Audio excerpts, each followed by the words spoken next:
Alright जी, we have a type of question जिसको हम मैचिंग बोलते हैं। ये आपके सामने है। मैचिंग क्वेश्चन की पहचान क्या है?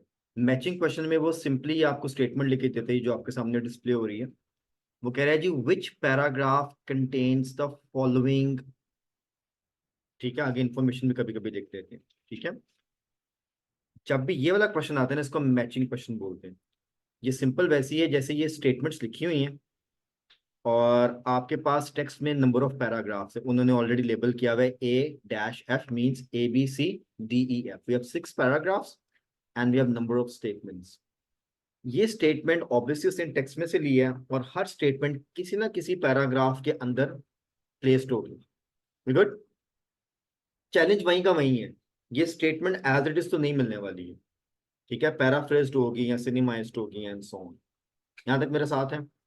बाकी सिंपल एक इंस्ट्रक्शन लिखी हुई है कि you may use any letter more than once. Means हो सकता है कोई ऐसी दो स्टेटमेंट्स है जो एक ही पैराग्राफ के अंदर फॉल कर रही है। गुड। ये जो इंस्ट्रक्शन है NB stands for note before. ये हमेशा बोल्ड में आता है और ये स्पेशल इंस्ट्रक्शन होती है, ये हर दफा नहीं आती है। ठीक है, तो जब भी उन्होंने कोई एक्स्ट्रा इंस्ट्रक्शन देनी होती है, कोई स्पेशल इंस्ट्रक्शन देनी होती है, तो वो एनबी लिख के इंस्ट्रक्शन देती है।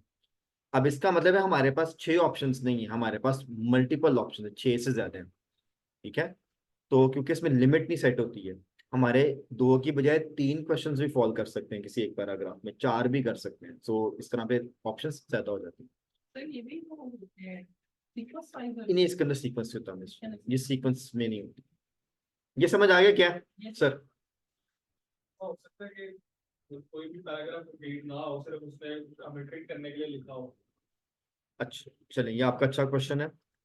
अगर तो उसने लिखा है ना कि you may use any letter more than once, as per my experience, फिर उसमें डेफिनेटली रिपीट होता है। और जब वो ये इंस्ट्रक्शन नहीं लिख के देता ना, तब डेफिनेटली रिपीट नहीं होता। ठीक है, ये लिखने का मकसद ही होता है कि उसने कोई ना कोई एक जरूर रिपीट किया होता। बिकॉज ये कहने की ये भी इसकी टिप है कि अगर ये लिखा हुआ है तो फिर कम से कम कोई 2 सवाल किसी एक पैराग्राफ में तो मस्ट फॉल करे। मेरा बिकॉज ख्याल है इसको आसान बनाने के लिए उसने हमें बता दिया, एक हिंट दे दिया। यस सर, यस 100% ऐसे ही। अब इसके साथ नजर ले लेते हैं, क्योंकि हेडिंग्स और जो मैचिंग है ना, ये काइंड ऑफ कजन क्वेश्चंस हैं।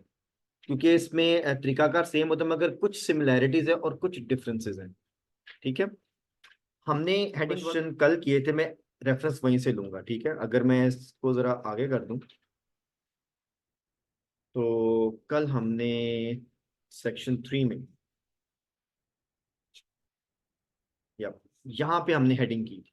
ठीक है, इसके इंस्ट्रक्शन में मैं आपको थोड़ा सा गौर करवाना चाह रहा हूँ। यहाँ पर लिखा हुआ है इंस्ट्रक्शंस के अंदर अगेन, आपका टेक्स्ट है, द टेक्स्ट आगे उसमें सेक्शंस है A to F, मींस वही 6 पैराग्राफ है। और आगे वो स्टेट कर रहे हैं जी choose the correct heading for each section from the list of headings below. अब ये भी मैचिंग।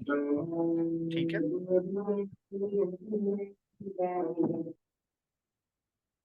अच्छा जी। अब इसके अंदर इस तरह से है कि हेडिंग्स के और मैचिंग का जो रेफरेंस है क्या है और क्या नहीं है, ये मैं आपको बताने लगा हूँ। हमने कल जब हेडिंग्स की थी, हेडिंग्स में हमने ये बात सीखी थी कि कोई भी हेडर किसी पैराग्राफ को तब आपने लगाना है जब वो सिंगल स्टेटमेंट पूरे पैराग्राफ को कॉम्प्लीमेंट करे। अगर एक पैराग्राफ में 6 लाइनें लिखी हैं, तो जो आप हेडिंग चूज करेंगे वो 6 लाइनों को कॉम्प्लीमेंट करनी चाहिए। ठीक है, जिसकी मैंने कल एग्जांपल आपको 14 पॉइंट्स ऑफ कायदे आजम से दिए थे। ठीक है, अगर आपने किसी पैराग्राफ की हेडिंग लगा दी है, तो जो इस हेडर के अंदर लिखा हुआ है वो सारी इंफॉर्मेशन जो है ना उस पैराग्राफ के अंदर कवर होनी चाहिए, नॉट लाइन बाय लाइन, मगर उसको ओवरऑल क्रक्स वही होना चाहिए, तब हेडिंग सूट करती है उसको। ओके हो गया। जबकि जो आपके मैचिंग वाले क्वेश्चन है ना, इसका सिनेरियो थोड़ा सा डिफरेंट है, मगर काम हम यही करते हैं। ठीक है, मैचिंग में क्या करते हैं, इन मैचिंग क्वेश्चंस, अगर आपकी फर्ज करें ये स्टेटमेंट है number 8, members of this group share ideas for the books they would like to read. आपको लगता नहीं है किसी भी पैराग्राफ में फॉल करती है, तो इसको पूरे पैराग्राफ को कॉम्प्लीमेंट करने की जरूरत नहीं होती है। किसी भी पैराग्राफ में अगर एक लाइन भी मैच कर जाती है ना स्टेटमेंट के साथ, तो वो उसका आंसर बन जाता है। तो हेडिंग्स और मैचिंग में फर्क ये है, मगर अगर आपको मैचिंग करनी आती तो आपको हेड भी करना आ जाएगा। तो हेडिंग में पूरा पैराग्राफ इन्वॉल्व होता है, मैचिंग में किसी भी पैराग्राफ की एक लाइन भी अगर मैच हो जाए तो आप उसको कहते हैं कि ये इस पैराग्राफ का रेफरेंस है। That is the difference. दूसरा डिफरेंस क्या है, आपकी जो मैचिंग है ये रिपीट हो सकती है अगर उसने लिखा हुआ है, तो जैसे अभी हमने पढ़ा था you may use any letter more than once. Heading कभी भी रिपीट नहीं होती है। एक पैराग्राफ को एक ही हेडिंग लगेगी, उसको दो नहीं लग सकती, और अगर किसी एक पैराग्राफ को एक हेडिंग लगा दी है तो वो वाली हेडिंग किसी दूसरे को नहीं लगेगी। So that's the trick in the headings and matching. Difference समझ आ गया। मगर अगर एक आता है ना तो दूसरा ऑटोमेटिकली करना आ जाएगा, क्योंकि इनको करने का तरीकाकार सेम है। एक स्टेटमेंट लेते हैं और जाकर पैराग्राफ के अंदर मैच करते हैं कहाँ लिखा हो। गुड, चलो ठीक हो।